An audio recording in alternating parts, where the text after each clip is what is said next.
people think about economics, they usually think about data and models and formulas.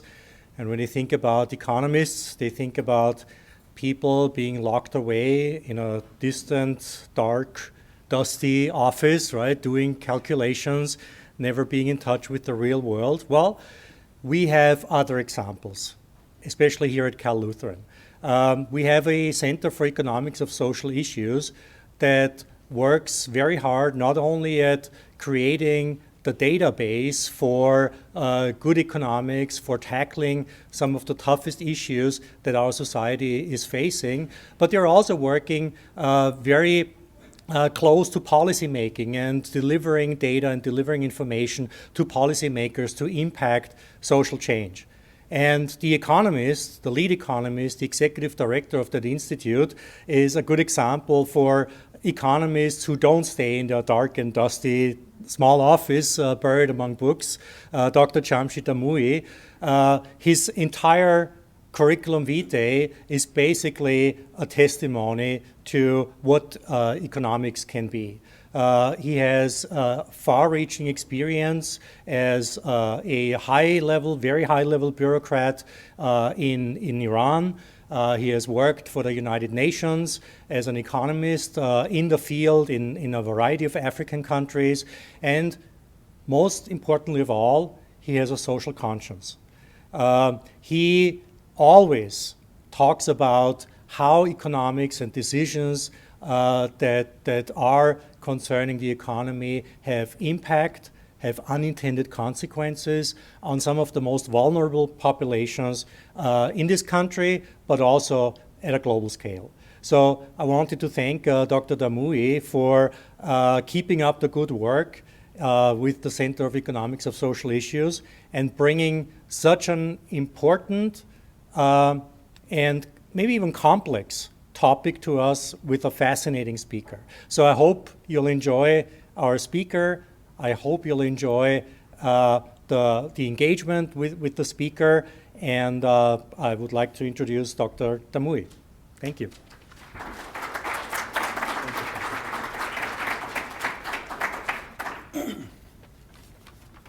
Thank you very much, Gerhard. It's a pleasure to be working with the colleagues like you, working in the environment of California Lutheran University. I'm going to introduce our distinguished speaker today, but you inspired me to say a few words about the economics of social issues. And yes, I have had a long journey since I called myself an economist, maybe a good, I have to think about it, about maybe 45, 46 years since I started it. And so over time, I found that economics can be meaningful to me, and I'm sure to many of you, when you have a human face on it. And then I learned more as I developed further that it is really the face of life. It's not just the human, but it's plants and animals.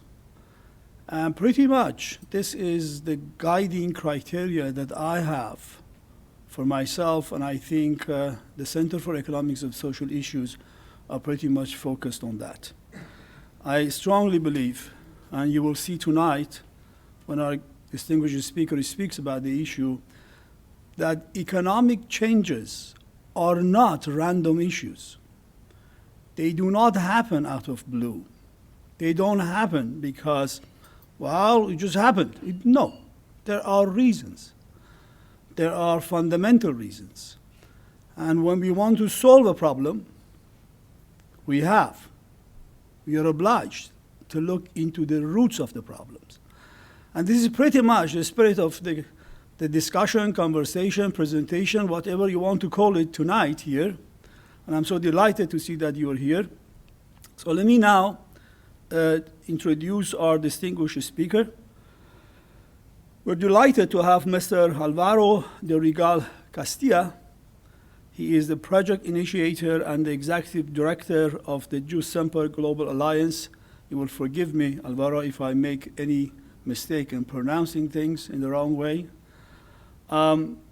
This was established in 2003 the Global Alliance brought a coalition together and supports living wages worldwide. Within the Alliance, living wage is the core element of sustainability, democracy, and business accountability. As developer of the Living Wage North and South Initiative, the abbreviation is TLWNSI. In 1999, Mr. Castilla has been its coordinator since 2001. Alvaro's work is centered on developing a living wage concept anchored on equal pay for equal work of equal value, principle which is accepted by many nations and international organizations. Let us not forget that in the United States, President John F. Kennedy in 1963 signed the Equal Pay Act, which was aimed really to make the wages of women and men equal for the same work in the same place. And it's rather sad that after 56 years, we're still battling with how we really put that law in action in his letter and his spirit. But we have moved definitely and improved a lot. So Mr. Castilla has taken this principle into a broader level, advancing people and planet paradigm. As a part of this transformative concept, he is also increasingly active in the areas of labor rights, business and human rights, no growth, degrowth, or steady state economics, basic income and consumer rights. He is a founding member and a facilitator of International Living Wage Observatory at Salle University in his Mexico campus, a contributor to the transformative vision and the praxis of global transition initiative of the Tellus University in Boston Tellus Institute in Boston, and he has been a consultant for causes of immigration with various community organizations in California. Let us welcome Mr. Castillas. Okay. Well, thank you so much, Dr. Thaler. Thanks so much, Dr. Damway. And thank you to California Lutheran University. And I am really honored about having all of you coming here to talk about the root causes of immigration.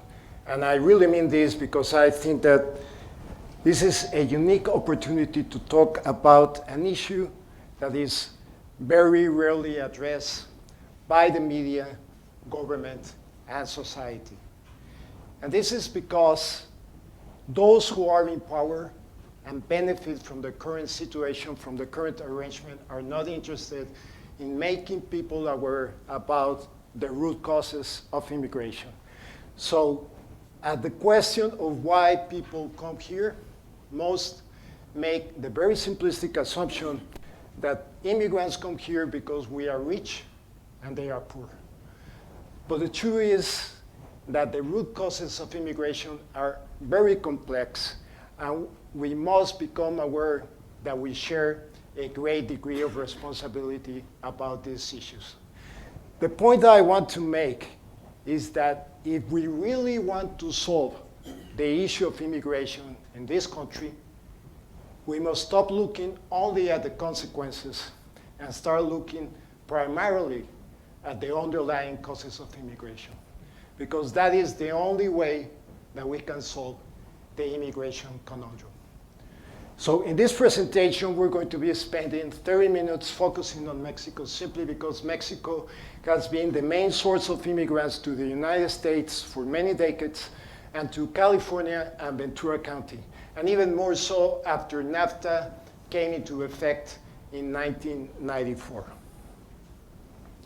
So what are the underlying causes of immigration? Well, these are systemic and global economic structures that cause millions of people to lose any opportunity to enjoy a dignified quality of life in their own country. As a direct result of the tacit agreement between the elites of both countries, Yes, both countries, not just the United States, but also the elite from Mexico, to impose and maintain the neoliberal economic structures that benefit them, the 1%, or I rather say the less than 1%, and decimate the livelihoods of the vast majority of the 99%. But what are the specific economic structures that trigger immigration? Well, these are two. The first one is wages that can only be construed in what I call a standard of modern slave work wages. And predatory trade agreements impacting specific economic sectors with consequences that plunder the standard of living of millions of people. Wages have indeed been decimated in Mexico for the last 36 years as a result of a consistent and deliberate economic policy to impose neoliberal structures worldwide. Structures that replace what I call put money in the workers' pockets or demand-side economics with put money in the employers' pockets or supply-side economics. These are policies that specifically reduce and limit labor rights through structural reforms, reduce real wages to increase competitive advantages, privatize public assets and natural resources vital for life, and deregulate economic and financial structures to allow the markets, to set the public agenda and allow them, the markets again, to regulate themselves through non-binding, self-designed guidelines and standards. So in these settles, wages are decimated to attract specifically as much foreign direct investment as possible by offering specifically labor costs at bondage prices. And predatory trade agreements such as NAFTA are created to develop a regional system for global corporations to create what is called the global commodity supply chains with huge increases in productivity made possible by, once again, dramatically reducing labor costs in a good portion of their global manufacturing supply chains. Now, to duly address the root causes of immigration, we must do it in the context of a living wage ethos, which I assume that most of you already know that is a human right globally recognized, where, and this is extremely important, equal pay for equal work of equal value, like Dr. Damway mentioned, is the pillar sustaining it. So because of that, the International Labor Organization has established for decades that for a fair globalization, the decent work concept has led to an international consensus that productive employment and decent work are key elements to achieving poverty reduction.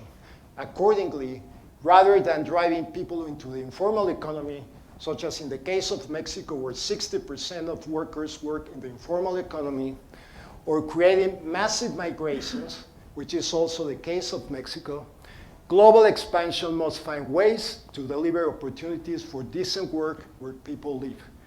So the living wage anchored on the pillar of equal pay for equal work of equal value has been enshrined for many decades as a human right in international law.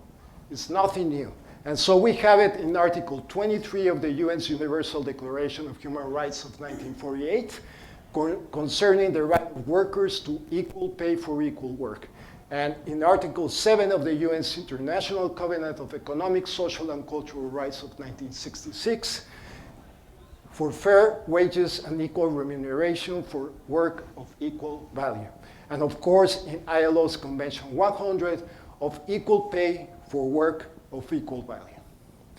Now, from a global perspective, we're going to look at the situation of wages in Mexico in manufacturing.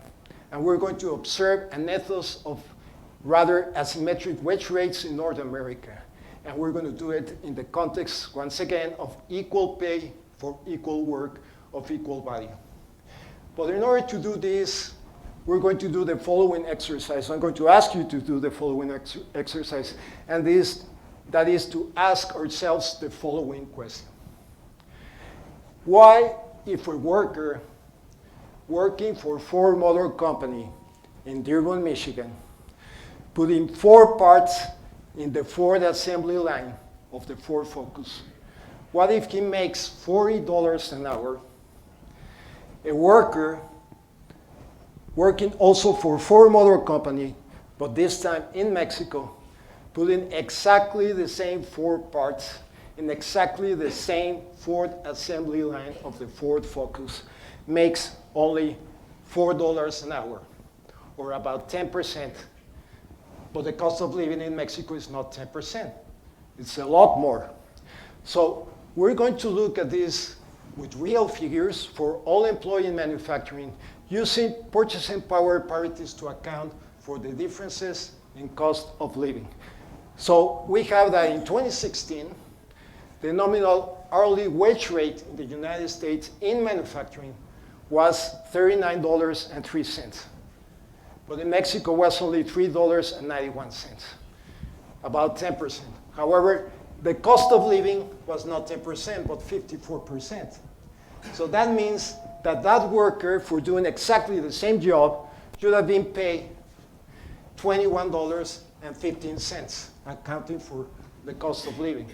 But he was paid only $3.91. So in real terms, accounting for the cost of living, that amounts to about 18% of what he should have been paid in the first place. So I'm going to ask you to bear in mind for 1 second that 18%, because we're going to look at what has happened with wages in Mexico over time in manufacturing. And so that 18%, if we go to 1975, it was actually 37%, so more than twice. And then in 1980, it went to 42%, and in fact, in 1981, it achieved the highest rate at 44%. And then, as the direct result of a deliberate economic policy, it started going down to 33, 28, and by the time NAFTA became effective, it was already down at 19%. And as you can see, ever since that time, it has become a flat line, as the direct result of a deliberate economic policy to plunder wages in Mexico. Now, let's look at the effects of NAFTA 1.0 in the inbound plants sector of the global commodity chains in place in Mexico. So the main features are that before NAFTA, in 1976, that sector had 448 plants, employing 74,500 workers. But more than 20 years after NAFTA, in 2017, the sector reported 6,166 plants employing almost 2.9 million workers at, once again, modern slave work wages. And as a fact, the level of exploitation, labor and human rights violations, and workplace hazards and insecurity is the worst in the entire industrial sector, including the murder or disappearance of thousands of female maquiladora workers in Ciudad Juarez and many other cities across the US-Mexico border. And once again, the main reason for offshoring into Mexico is cheap labor costs that allow employers to maximize the return on investment and shareholder value. Now, so we have already looked at the situation of wages in Mexico from a global perspective. Now we're going to look at them from a domestic perspective. And in order to do that, we're going to compare what is called the indispensable basket of goods, which is considered the minimum necessary to enjoy a dignified quality of life. It's a basket of goods and services. It's equal to a benchmark for the living wage against the monthly general minimum wage in Mexico.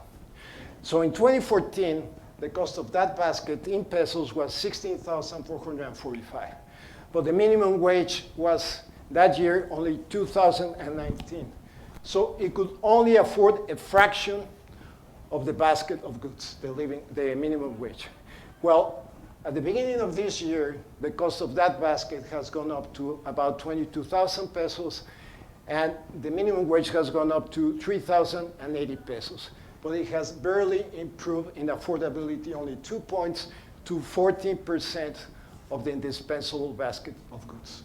Of course, as in any economy, many workers make much more than the minimum wage. In fact, many Mexicans make several minimum wages. So we're going to look at the distribution of wage earners in Mexico by the number of minimum wages in 2018. And according to the Mexican government, 74% of all employed persons earn not more than 5 minimum wages. But it takes more than 7 minimum wages to afford the basket. So we can say with a great degree of confidence in our estimate that not more than 15% earn enough to buy the indispensable basket of goods in 2018. In other words, not more than 15% of all wage earners in Mexico enjoy a living wage in 2018. Now, let's do exactly the same exercise of comparing the indispensable basket of goods against the best paid workers in the economy, which are the manufacturing workers. So we have that the estimated monthly cost of the indispensable basket of goods in 2016 in dollars was $991. But the monthly net income after taxes of manufacturing workers was $488. So it wasn't even half. It was actually 49% among the best paid workers in the economy. Now, let's look at the other sector of the economy that has been gravely impacted by NAFTA, and this is the agricultural sector. So what is the direct effect of NAFTA on the loss of millions of jobs in agriculture? NAFTA's rather pernicious effects destroy or reduce the quality of life of millions of people in the 3 countries, particularly in the agricultural sector due to agribusiness, but it was in Mexico where the greatest damage was inflicted. Let's look first at what happened in the US. Just between 1996 and 2001, farming subsidies nearly tripled to more than $20 billion given from the US government to agribusiness.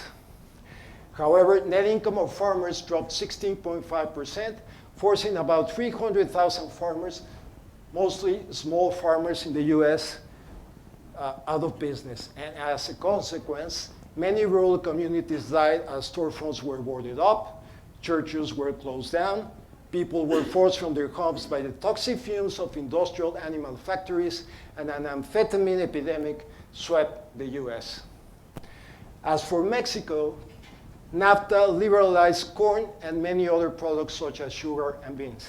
And because of that $20 billion in subsidies to agribusiness, large agribusiness corporations such as Cargill and ADM flooded the market with subsidized products at prices below production cost in Mexico.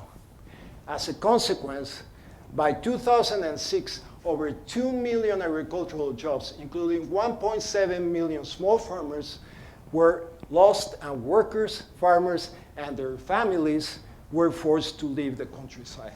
And I am stressing families because when I say that 2 million jobs were lost, it really means that 8 million people lost their livelihoods, because the average number of members per household in Mexico is 4. So if 2 million jobs were lost, it really means that 8 million people lost their livelihoods. So Mexicans were forced to leave their towns with 3 choices. The first choice was to move to the slums of Mexico's big cities and seek work, mostly in the underground economy and at modern slave work wages, which is the standard. The second choice was to come here, to migrate to the US despite the increasing perils of coming here without proper documentation. And the third choice was to join the ranks of people working for the drug cartels, is the choice of last recourse, or working for other types of organized crime. Now, let's look, going back to manufacturing, at the potential effect of the upcoming NAFTA 2.0 on Mexican wages. Well, there are 2 major provisions in NAFTA 2.0. There is one that is a positive one, and there is another one that is a negative one. So let's look at the positive one. there is a potentially positive new labor provision if enforced, and that's that Mexico's labor reform to incorporate ILO's Convention number 98 of 1949, which is the right to organize and collective bargaining, was finally ratified by the Mexican Congress last year. So because of this, I don't know if you're aware, but the ILO has over 100 conventions, but there are 8 fundamental conventions. And by Mexico ratifying this convention, it has already ratified all of the 8 fundamental conventions. But this is really ironic because the US has so far ratified only 2 conventions, only 2 of the 8 fundamental conventions.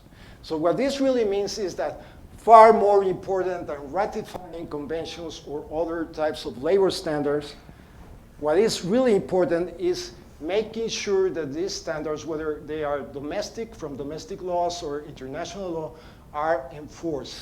That's what really makes a difference. Also, in line with this convention, NAFTA 2.0 text includes modest but meaningful labor standard gains. The key one is rules to end wage suppressing protection contracts in Mexico, which has been the standard forever.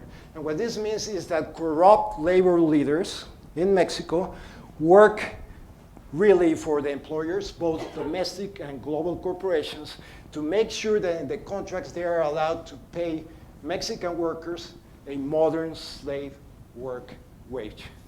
So if these new provisions are enforced, this could make a real difference over time to raise Mexican wages, which also would cut incentives to outsource jobs from the US to Mexico.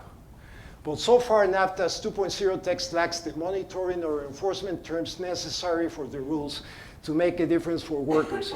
If this changes and the new rules are enforced, it would be very positive. The latest information I can share with you is that 2 weeks ago, a number of members of the US Congress went to Mexico to meet with the Mexican president, and the president committed to making sure that these new provisions are enforced, and he also committed to assigning a specific budget so that the government can have the necessary human and other types of resources and systems to enforce these new provisions. So this could be a very positive provision. Now, there is a potentially rather negative new labor provision if it materializes. And that is a new rules of origin provision for the motor vehicle industry, Article 7, where parties agreed on a labor value content of 40% for passenger vehicles and 45% for light and heavy trucks. What this means is that 40 to 45% of the value of cars and light and heavy trucks must be produced by workers paid at the very least $16 an hour to qualify as originating in North America in order to enjoy zero trade tariffs. Well, the first problem is that this is rather difficult to calculate its real effect because only other firms know precisely where each element of their product is made, and so far there is no process in place to assess this effect. But the much bigger problem is that this could be a double-edged sword. This could well be very positive by pressuring corporations to increase wages in Mexico so that these wages can go up to the $16 threshold.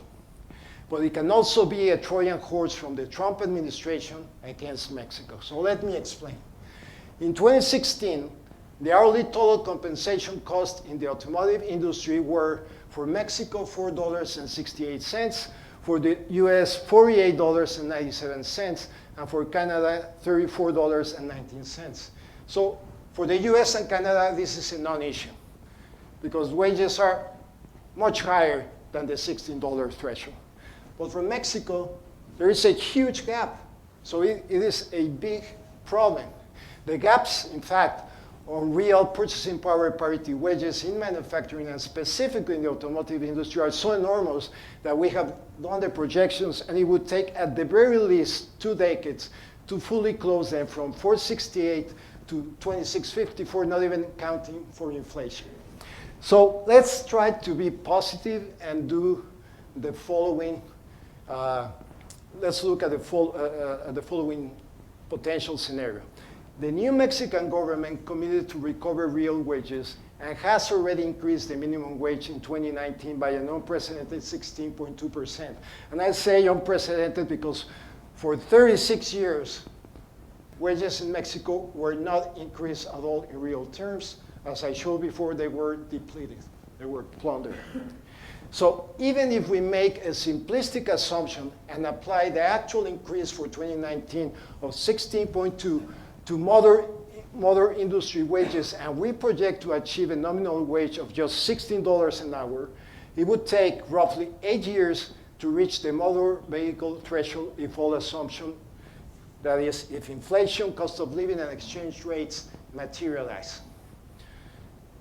So as you can see in this chart, if we go from $4.70 to $16, it would take 8 years. However, knowing Trump, if he's still in power for another term, he could easily demand as soon as NAFTA 2.0 becomes effective that a chunk of motor vehicle production from Mexico be transferred to the US because the local value content of $16 was not met in Mexico.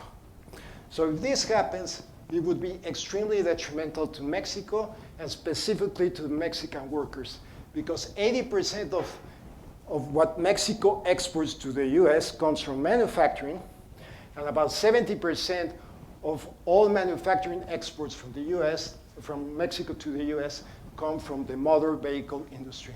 This is the most important sector in NAFTA. So it would be very detrimental if it happens. In conclusion, since NAFTA, it can clearly be asserted that the modern slave work ethos in place in Mexico subsidizes the US economy and US population in terms of capital extraction for the benefit of the shareholder value of institutional investors of international financial markets, both in manufacturing and agriculture. Wages and salaries of US workers and employees who are part of their global supply chain, and US consumers paying much lower prices. Now, let's look briefly at the consequences of Mexico's modern slave work ethos in immigration flows. Between 2000 and 2005, more than 400,000 Mexicans, mostly from rural communities, moved annually to the US. So by 2009, more than 12 million had moved to the US. However, undocumented immigration stabilized by 2014 at around 11 million as a result of the increased criminalization of immigration and the emergence of its incarceration industrial complex. As a result, the number of undocumented Mexican immigrants in the US has steadily decreased and stabilized at around 5 million. But the point I want to make is that today, as we speak, yet 200,000 Mexicans continue to cross the border from Mexico annually, with even more from Central America and many other countries. A situation that I can guarantee you that it will never stop as long as we do not address the root causes of immigration. Now, who benefits from these systemic structures? Well, first, the institutional investors of international financial markets and their corporations by maximizing their shareholder value. Also, politicians both in the US and Mexico, yes, in Mexico too, by getting financial support for their electoral campaigns in exchange for imposing the market-driven agenda designed by the business elites. Also, the savings in slave wages paid in Mexico helped a lot to subsidize the much higher wages paid to equivalent workers in the US of the same corporations. In fact, globally, it is estimated that 25 to 40% of the cost of labor in the North is subsidized by the South's meager wages. Lastly, US consumers also greatly benefit from bondage wages paid in Mexico by enjoying much lower prices than if the entire production would be made in the US. So we must become aware that we are also supporting with our consumer choices this system of global exploitation. In conclusion, the South subsidizes the North's economic growth, the North's good living in terms of shareholder value, workers' wages, and consumer prices. Now, How can we address the root causes of immigration? Well, the first thing is that we must become aware about the hurdles, and there are three major hurdles. The first one is that the same systemic structures that benefit from this arrangement oppose any type of binding regulatory framework via national or international law to force global corporations to pay living wages to all their workers. As for the voluntary concept of so-called corporate social responsibility, this is really a public relations hoax because companies have systematically refused to incorporate a living wage standard in their voluntary guidelines. And we should and we must, of course, write to our members of Congress, but it has a relatively little effect because the same systemic structures that benefit from this arrangement finance the political campaigns of many of them. Not all, but many of them. So we are left with two tools. The first one is increasing our pressure using our consumer power, which, by the way, if it's well organized, it is a very powerful tool. And two, increasing our pressure, we must increase our pressure with our members of Congress. Lastly, what can we do as responsible citizens in practical terms to effectively address the root causes of immigration? Well, the first thing and the easiest thing is to use individually our consumer power to make well-informed and socially and environmentally conscious decisions to support responsible companies and reject irresponsible ones. We should also join consumer organizations and ask them to include in their own agenda a project to push for a living wage standard in the guidelines used by corporations voluntarily. That way, corporate social responsibility will no longer be a public relations hoax. And we must increase our pressure with our members of Congress to ask them to push for binding legislation that would force corporations to pay living wages globally. Finally, as you can see in all of this, the key factor in addressing effectively the root causes of immigration is obviously the living wage.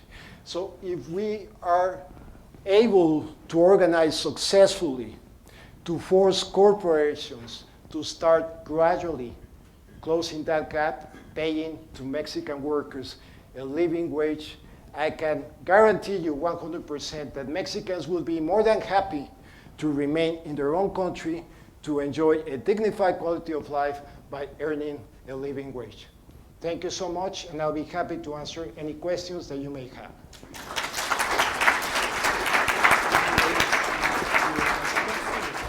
Okay. So we have a couple of mics that can go around. So if you just raise your hand, our friends will come and give you the mic so you can try and use. Here's one. Here's one. Anybody? Here's one mic.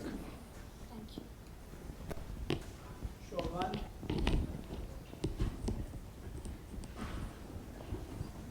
Okay. And then, so could you start, please, and back, and then you, and then Mike. I'll try to see the little dot here, but please, if you go ahead. Thank you very much. Oh, And then you do the next one. you'll be next. Please. Hello, thank you very much. That's mind-blowing. Can you say something about what the impact is or how it intersects with the drug trade, the cartels, and everything in terms of people wanting to leave? Because I know a number of people who are here because they've been terrorized. So.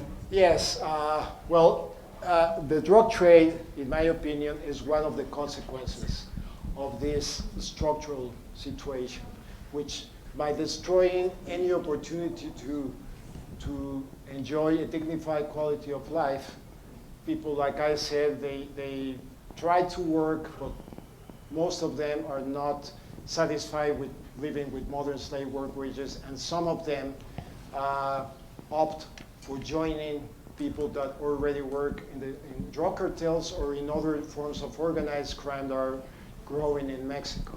And it is true that this has become so bad that there are areas in Mexico that are completely controlled by drug cartels, and because of that, that triggers even more people emigration from Mexico to the United States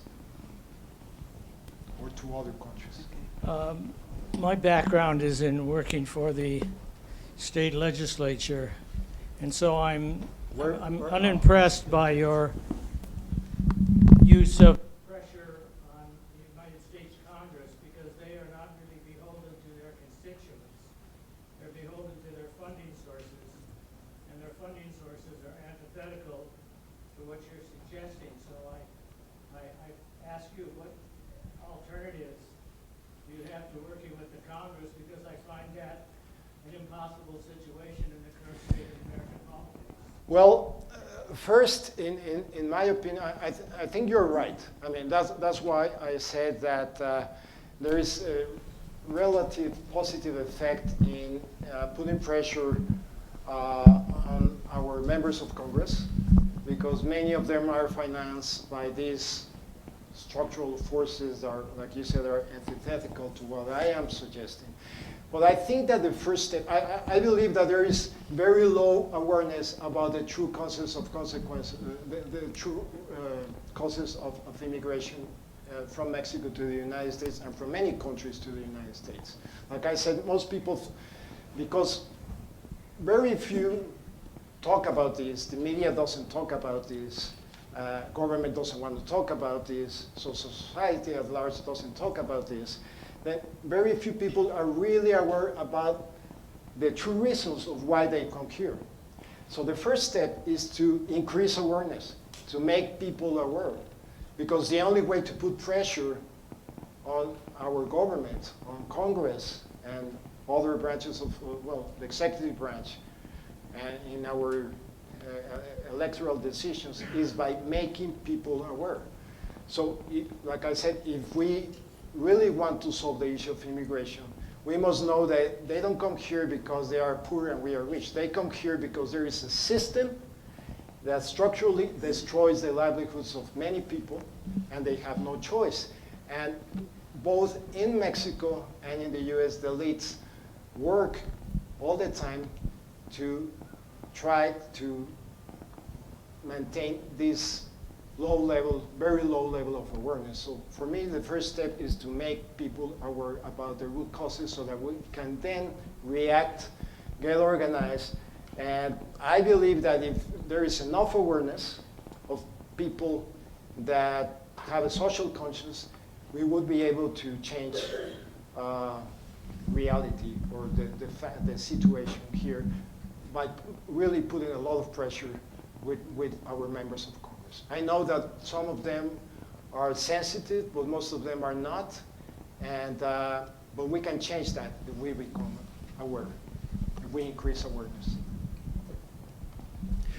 NAFTA goes back to the 90s? 1994. 1994, but there's been illegal immigration before that. Was there wage disparity before that too, or are there other factors that contribute? Yes, there was wage disparity. And like I said in the chart that I show you, way before NAFTA, there was a big wage disparity.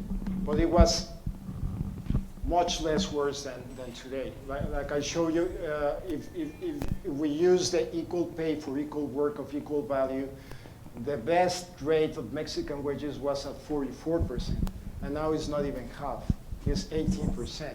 So because of that, and because of NAFTA, and because of the 20 billion in subsidies to agribusiness, millions of jobs have been destroyed in Mexico.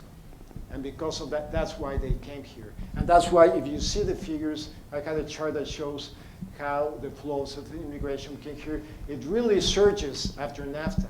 That's a direct consequence of NAFTA. Before, it was like a steady low flow, and then increased a lot. And then it started going down because of the criminalization of immigration. One of the challenges with, I think, your analysis of the living wage is that you're kind of forced to kind of look back to be able to, you know, develop the time series data and then create your hypothesis.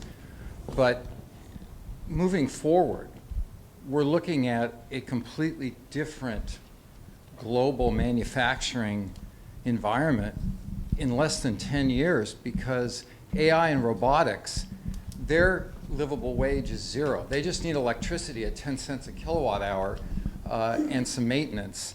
And it doesn't matter whether manufacturing is in China or the US or Mexico.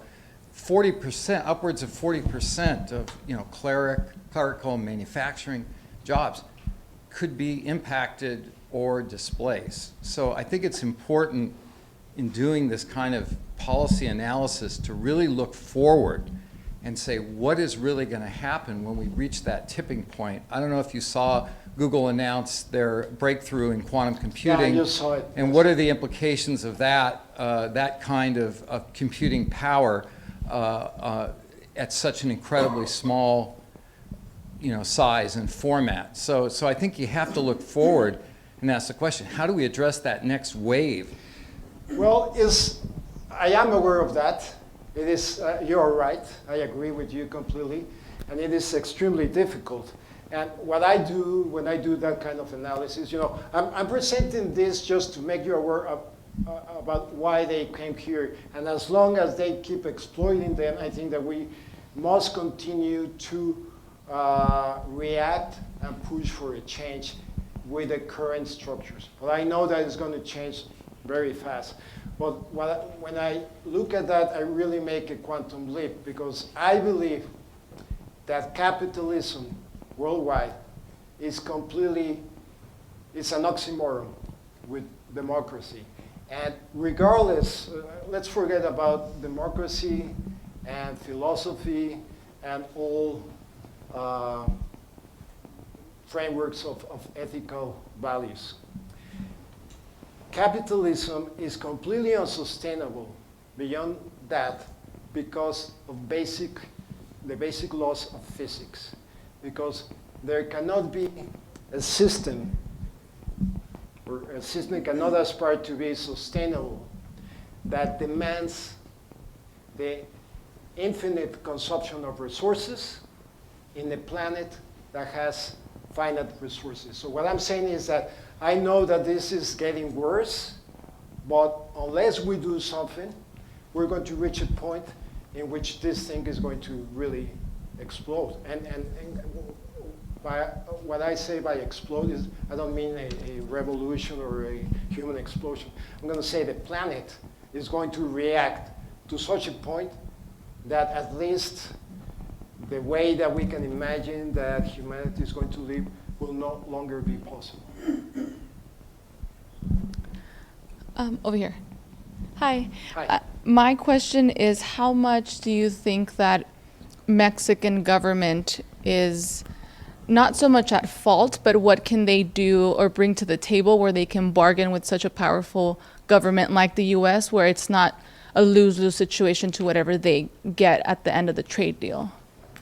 Well, first I have to say that beginning in 1982, all the Mexican governments have worked with the global powers to put in place the structures demanded by the market that maximize shareholder value and return on investment. So they are as responsible as the US government or all those in power in the world they are as responsible for what has happened to Mexican workers. And Mexican workers is just an example. This is really a global issue. The only thing that has changed is that there is a new government that started less than a year ago and is trying to change things.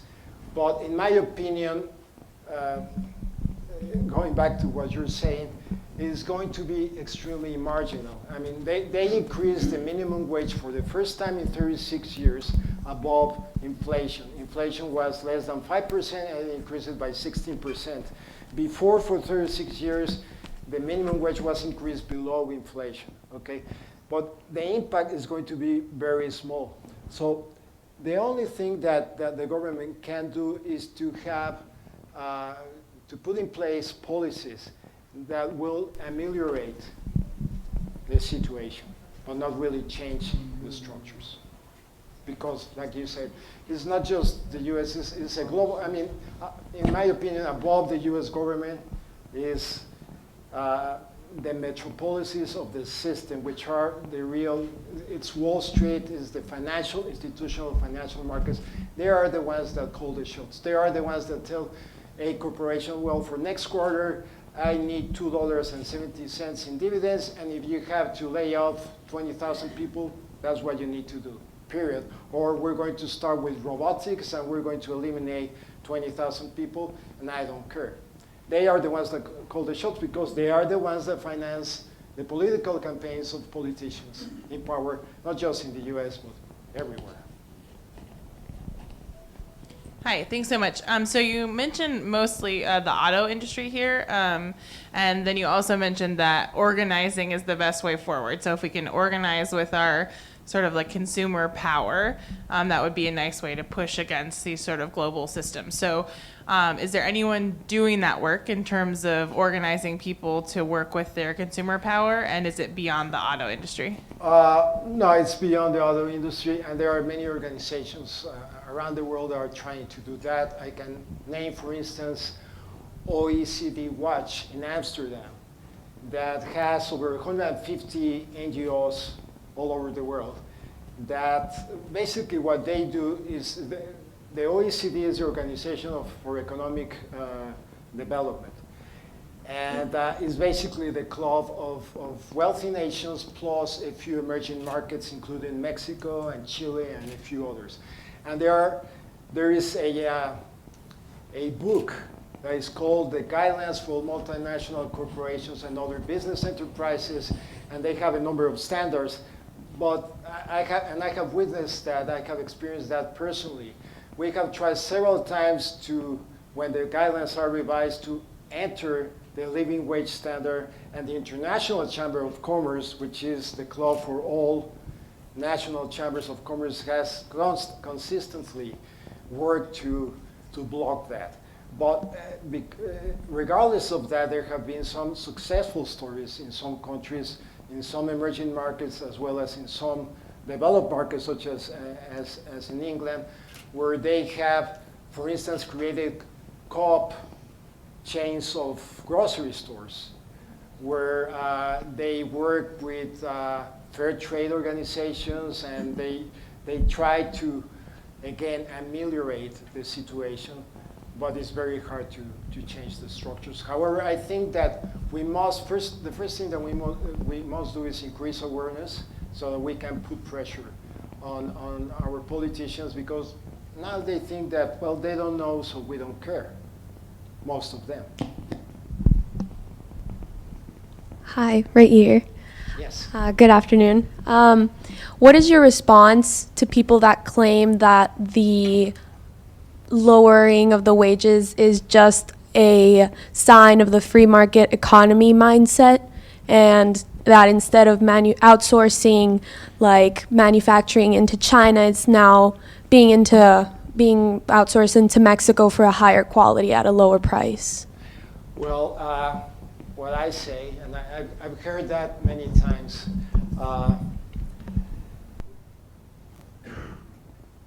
the market, if the market is the one that commands, that sets the rules, the market logic that you just mentioned, then we're not really living in a democracy, in a real democracy, because the only purpose of a true democratic ethos is to pursue the welfare of people and planet, and not the market.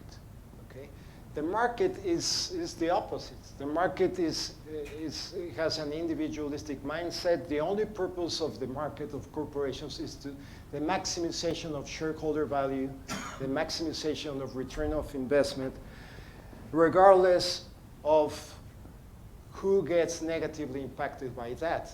And the purpose of democracy is the opposite. The purpose of democracy is to procure the welfare of every rank of society, and especially of the dispossessed, to have justice and equality. So what I say to those people, I heard that many times before, is that, well, if you think that way, then I mean, you do not agree with justice and true democracy. You agree with marketocracy, because if we follow that logic, then we're not living in democracy. We're living in marketocracy, or the dictatorship of the market.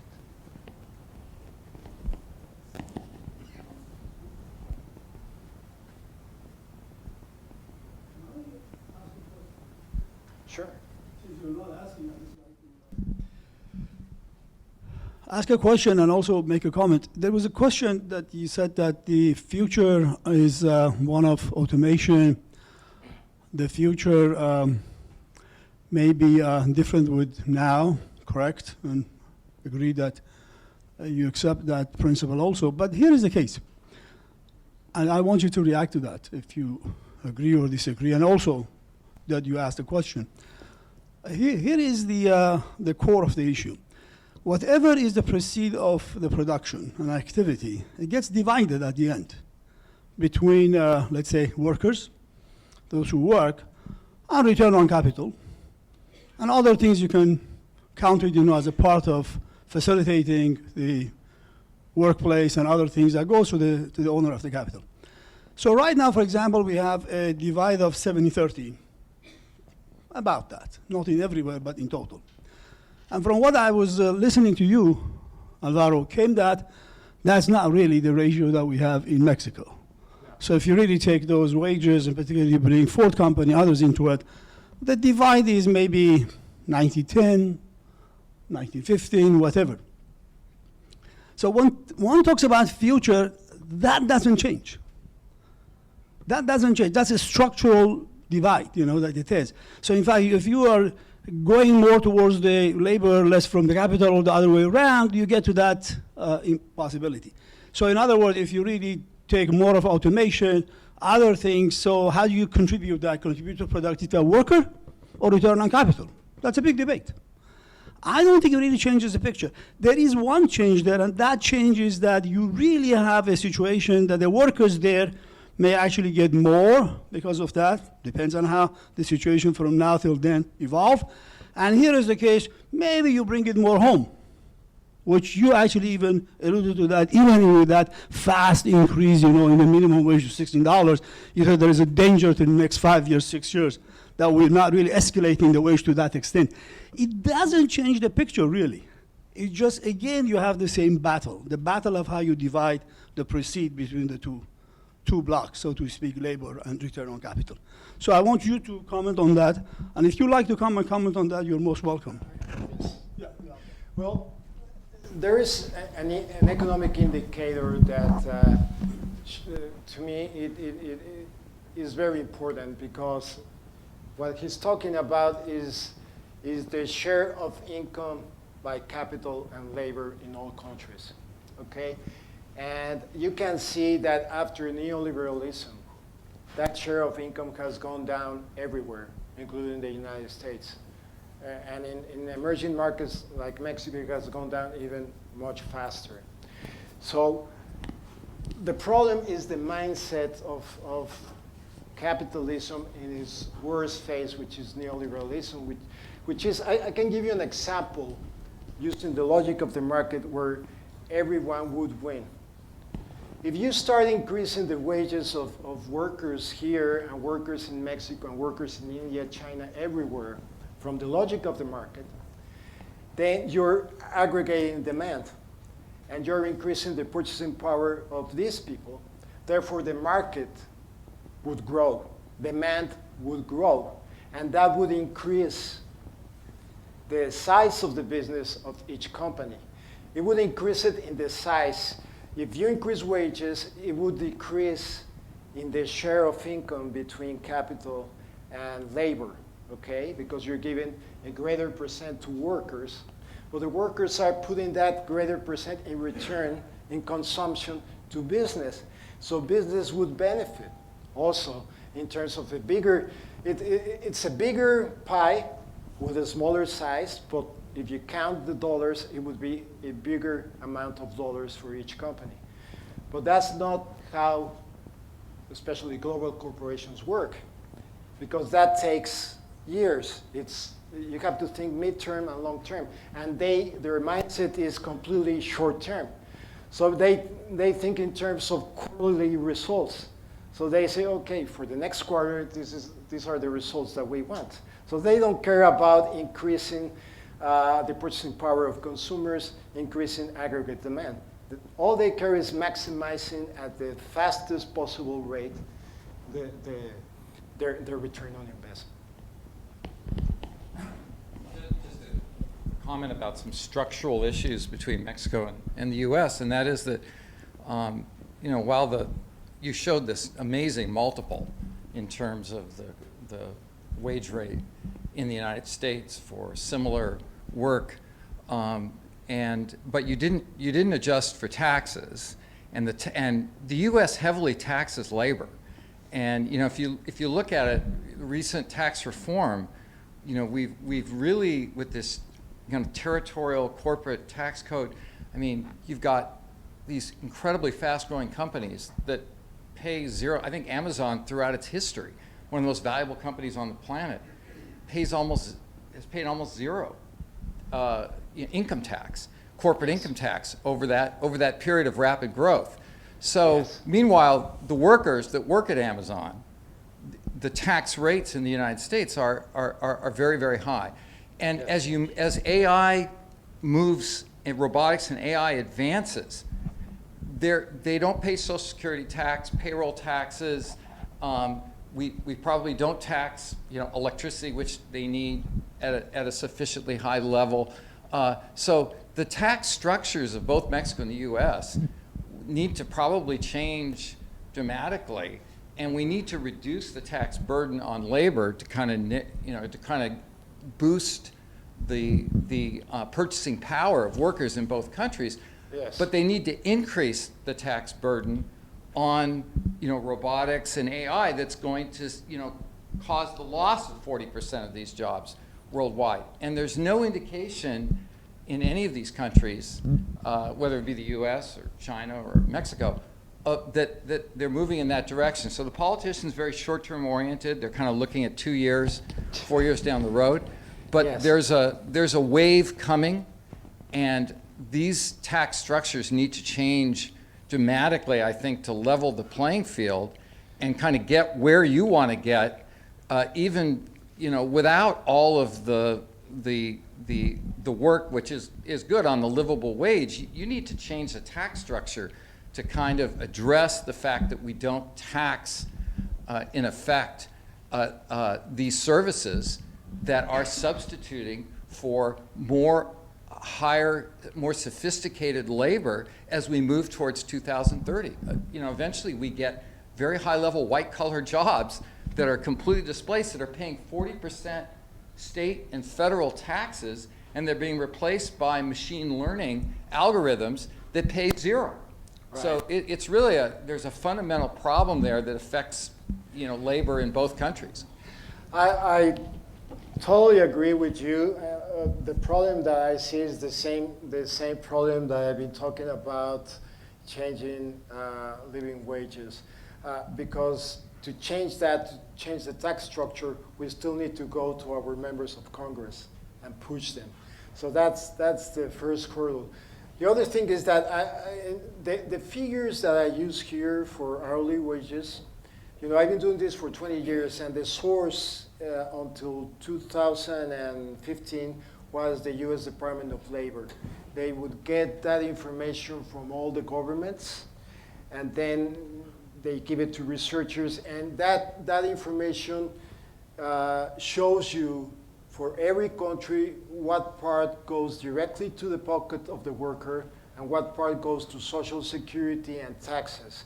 Okay. And in the case of Mexico, it's about 30% that goes to Social Security and taxes. That's why I think I show an example for the affordability of manufacturing workers of that basket after taxes. Okay. But yes, in the case of the US is higher. However, the hurdle that we need to bend is the corruption that exists in the system, because members of Congress really, many of them really work for the system and not for the people as they should. Any other question?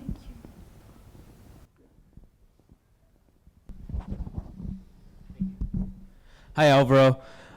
So you mentioned that we as consumers have this consumer power, and if we do change our taste to prioritize buying from more social responsible companies, then there's a potential for basically those companies to not exist anymore, and eventually there's a big potential for that to lead to unemployment. Because if the margins are really tight in Mexico, then in theory, you know, making America great again, especially in the manufacturing industry, America or the U.S. could start, you know, producing more, but that would eventually leave Mexico with more unemployment, which is worse than not having a living wage. So wouldn't Mexico be hurt even more in that sense? Well, when I talk about consumer power, it should be aimed at the decision makers of global corporations.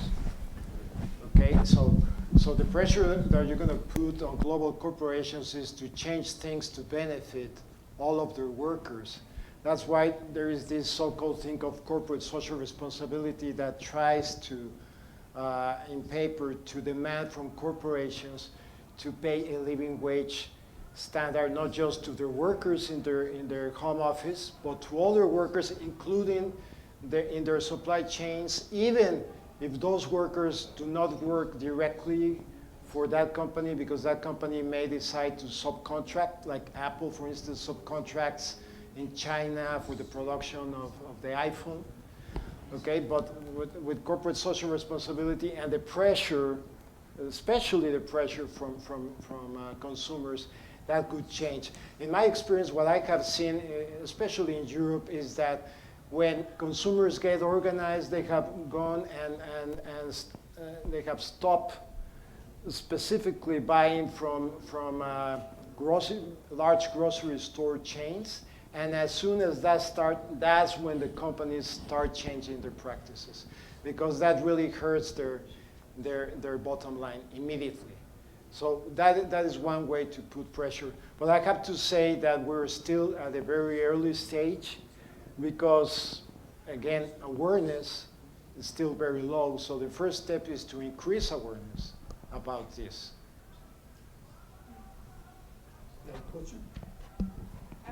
Please. No, I was just saying instead of talking about awareness, but we also need to create awareness in a way that's digestible and accessible for the people that we're trying to serve.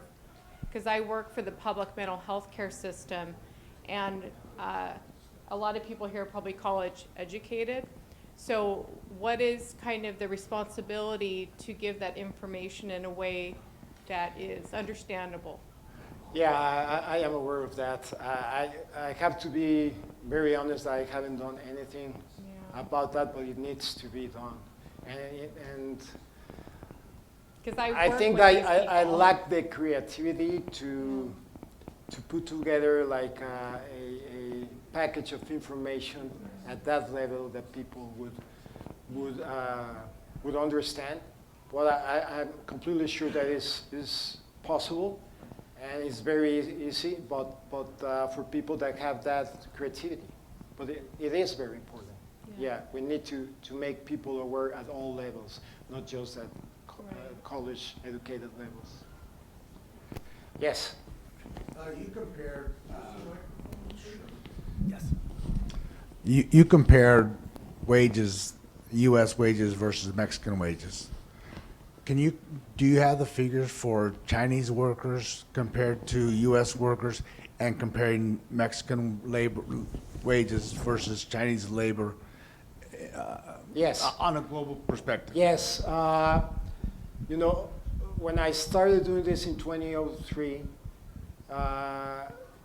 the Bureau of Labor Statistics from the U.S. Department of Labor issued annually hourly compensation costs for about 28 countries. And then it started going up to about 34 countries. And then in 2015, Obama cut the budget. So they have to stop that research. But it was the economists at the U.S. Department of Labor moved to the Conference Board, which is a think tank in New York and DC. And they have continued doing that, and now it has increased to 41 countries. And in the last 5 or 6 years, we have received information for India and China on an hourly rate. And I can tell you that when I started looking at the Chinese rates, they were much lower than the Mexican rates. They were like 70 cents an hour. But now they're almost at par with Mexico, around $4 an hour. So yes, we can do that type of comparison. And we have it for 28 European economies, China, India. In the Americas, we have Mexico, Brazil, Argentina, Canada, the US, obviously, which is the benchmark because purchasing power parities are based on what the US dollar can buy. And we have also Japan, South Korea, New Zealand, and Australia, as I can recall. So a total of 41 economies. Yes. Any other question? Well, let me just, we have a little present for you, Álvaro. So, get to this, all right. I really want to thank you so much. I'll speak loud because thank you so much for coming here and for your excellent presentation. Thank you. Thanks so much. Really appreciate that. I really appreciate it.